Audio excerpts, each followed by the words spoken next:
टिप्पणी की है मतलब पत्रकारों को लेकर उन्हें क्यों की है? क्या टिप्पणी? जैसे कि पत्रकार मंत्रा है। हाँ, कुछ पत्रकार, आपने देखा होगा कुछ समय पहले वृंदावन में कुछ पत्रकारों के द्वारा संतों को आपस में लड़ाया गया था। आप लोग इस बात से सहमत हैं कि नहीं? सहमत हैं? आप भी सहमत हैं? तो जो लड़ाने का काम है वो तो मंत्रा का ही होता है। तो पत्रकारों में भी कुछ पत्रकार ऐसे हैं जो समाज में संतों को आपस में लड़ा रहे हैं। तो संतों को क्यों लड़ाना है? पत्रकारों का काम है जोड़ना, पत्रकारों का काम तोड़ना नहीं है। उनके खिलाफ आप लोगों को भी एक्शन लेना चाहिए कि आप पत्रकार होकर के संतों को आपस में लड़ा रहे हैं। ये चर्चा खूब हुई थी, संत आपस में लड़ गए एक व्यक्ति के कारण।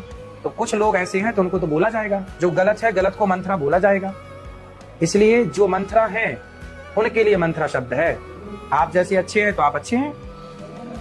महाराज जी, जो लोग अफवाह फैला रहे हैं तो उनके विषय में आप क्या उनको आप चैनल के माध्यम से बोलना चाहेंगे? गौरी गोपाल आश्रम वृंदावन में ही स्थित है। जो अफवाह किसी की कोई बात समझ में ना आए तो आप आइए और गौरी गोपाल को विजिट कर लीजिए। आप लोगों ने भी अभी देखा, वृद्ध माओं का दर्शन किया।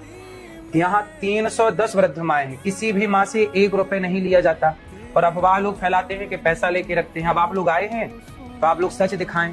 अब आप ही बताइए, कुछ चैनल ये दिखा रहे हैं कि पैसे लेके माताओं से रखा गया, और आप यहाँ आके चेक कर रहे हैं तो कोई माँ से पैसा नहीं लिया गया, वो माँ गरीब परिवार की है। अब बताइए, मीडिया के द्वारा ये झूठ ही परोसा जा रहा है कि नहीं?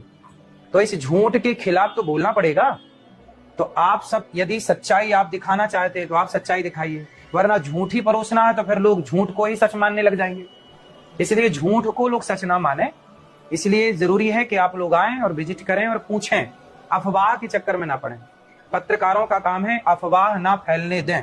यदि पत्रकार ही अफवाह फैलाएंगे तो फिर समाज भरोसा किस पे करेगा? आप समाज की रीढ़ की हड्डी है। यदि भटक गए तो फिर किस पे खड़ा होगा व्यक्ति?